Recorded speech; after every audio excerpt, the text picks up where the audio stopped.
Le programme LEADER est un programme européen de financement. Il est destiné aux territoires ruraux qui souhaitent s'organiser pour accompagner des projets de développement identifiés comme prioritaires. Il s'appuie pour cela sur un partenariat entre des élus et des privés. C'est le GAL, le groupe d'action locale. Un groupe d'action locale est localisé sur son territoire. Il est responsable de la mise en œuvre de la stratégie LEADER sur son territoire. Il est composé donc d'un comité de programmation, qui est un peu l'instance décisionnelle qui sélectionne les différentes opérations qui vont être financées, et d'une cellule d'animation, qui sur la base d'avis de décision va permettre de choisir, en tout cas, les différents projets qu'on veut faire émerger et qu'on souhaite financer. Ça a été assez simple pour les noms. On a pris le GAL du Sud, qui est les communes de l'intérieur, le GAL des Savanes, la région centre, et puis le GAL de l'Ouest, côté Suriname, et le GAL de l'Est, côté brésilien.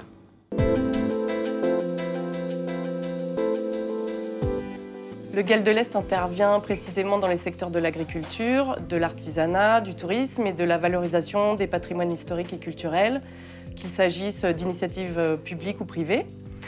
Par exemple, grâce à LEADER, on a pu financer des dispositifs d'accompagnement et de formation pour des agriculteurs de l'Est, mais aussi pour des prestataires touristiques. Des aides à l'investissement ont aussi permis de moderniser des petites exploitations agricoles et de créer des hébergements touristiques et des lieux de visite.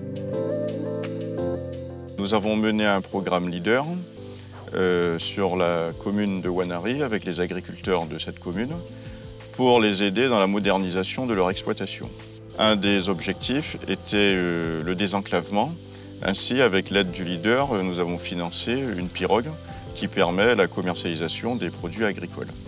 Une partie du programme a consisté à réduire la pénibilité du travail et à mettre en place un programme de modernisation agricole.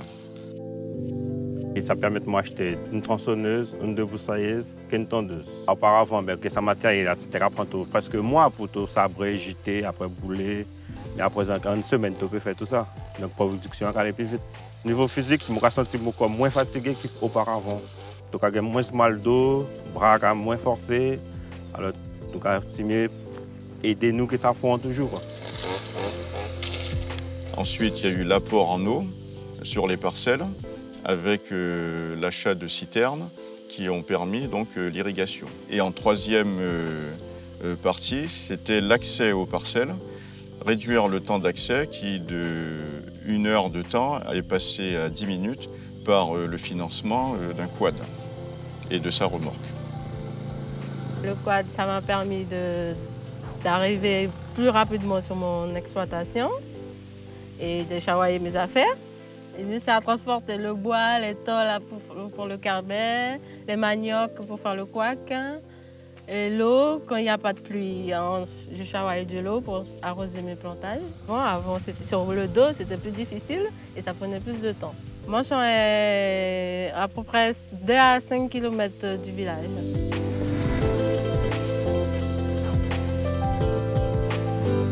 Avec le programme de LEADER, j'ai pu acheter du matériel, des petites fours, façonneuses, des plonges, des tables pour travailler et agrandir une partie des terrasses.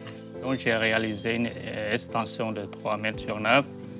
Et cette partie-là sera climatisée et installer tous les matériels pour que je puisse travailler mieux avec le froid.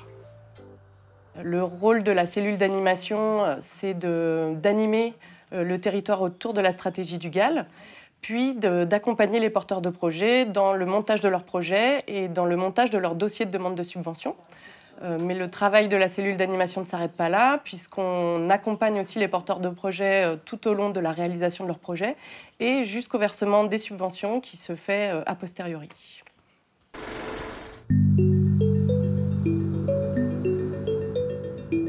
Le GAL du Sud, qui est porté par le parc amazonien de Guyane, concerne donc tout le territoire sud, mais essentiellement dans les communes qui ont des zones de libre adhésion. Les communes qui sont sur le territoire du parc amazonien sont des communes qui sont quand même isolées, qui ont un grand manque d'infrastructures, un grand manque d'équipements. Et quand le GAL s'est mis en place, on a essayé justement de viser ces aspects-là, essayer de travailler avec les communes pour porter des projets structurants et puis aussi à côté aider le tissu économique en favorisant les petits porteurs de projets.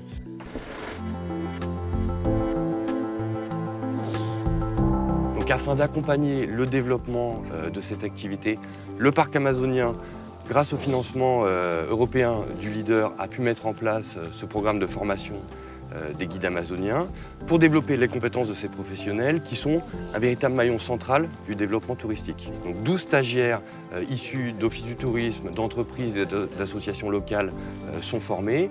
Les thématiques du stage sont diversifiées mais complémentaires.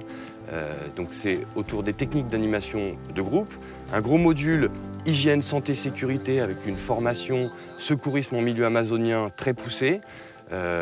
Un module axé sur la réglementation du fluvial et de la forêt et des notions autour de l'écotourisme et l'éco-responsabilité.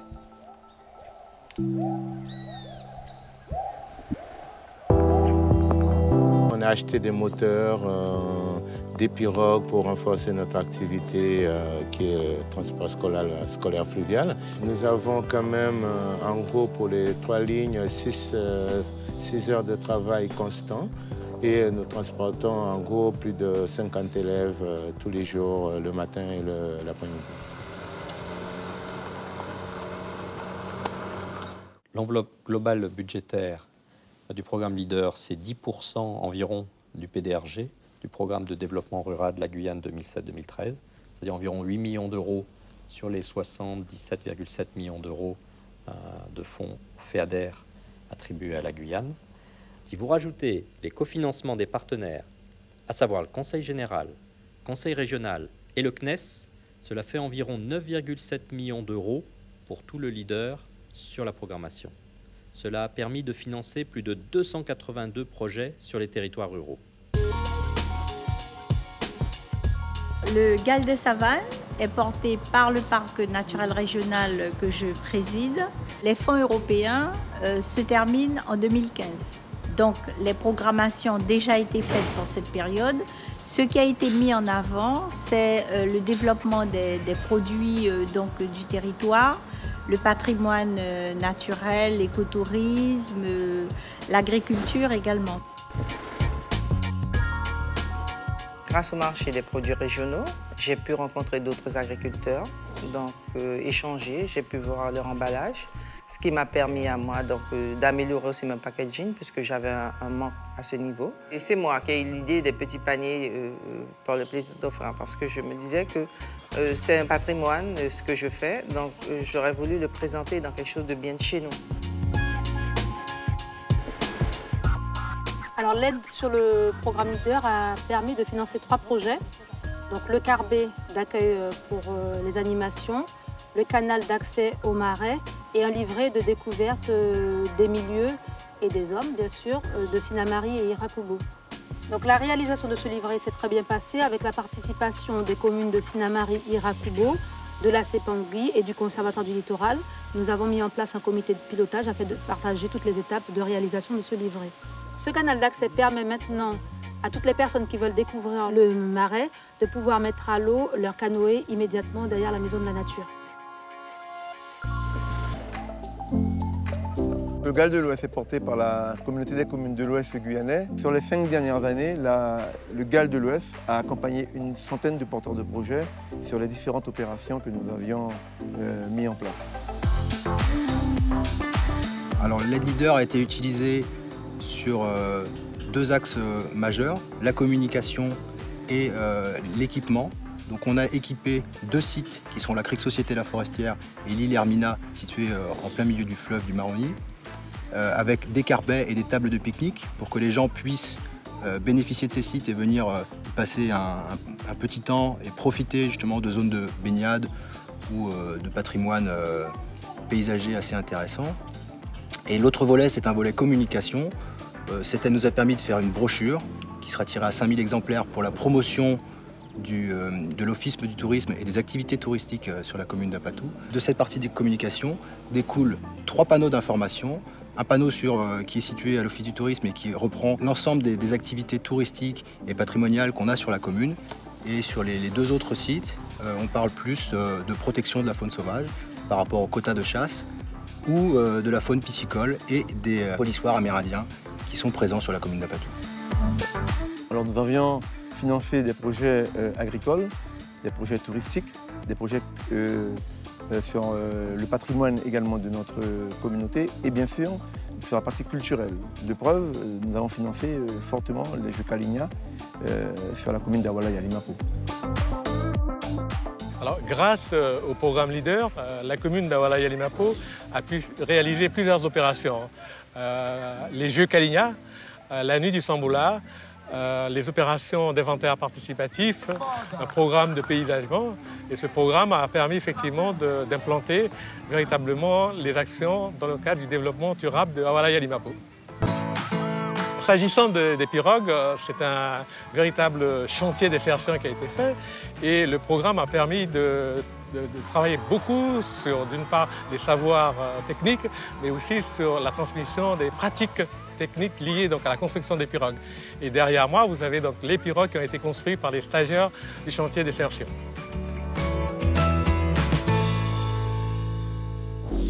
Aujourd'hui, dans la programmation actuelle, la direction d'alimentation de l'agriculture et de la forêt est service instructeur des fonds européens et du FEADER et notamment donc, du programme LEADER. Dans la prochaine programmation, effectivement, avec le transfert de l'autorité de gestion au Conseil régional, le Conseil régional a souhaité reprendre en propre l'instruction du programme LEADER, dont d'ailleurs il était un des cofinanceurs principaux avec le Conseil général. Aujourd'hui, il y a un passage historique qui est clair, c'est-à-dire que les régions deviennent à leur demande, notamment le cas de la Guyane, c'est un acte volontaire par une délibération d'octobre 2013, qui donc nous permet aujourd'hui, de par la loi de 2014, d'être autorité de gestion. Ça veut dire que la région donc, aura la compétence pour l'instruction, l'animation et le suivi donc, des dépenses. Alors, région pour 2015 et bien évidemment, fin 2015 à 2020, la collectivité unique. Prochaine programmation, on va passer de 77 millions d'euros à 112 millions d'euros. Et donc, on reste à peu près sur un pourcentage de 10%. Donc, il y aura un petit peu plus pour tous ces territoires. Et ça permettra de faire émerger, porter encore un plus grand nombre de projets associatifs, culturels, privés, publics. Ok, d'accord.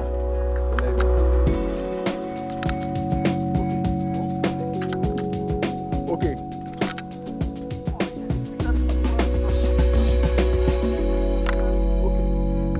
C'est bon? Très bien. C'est bon.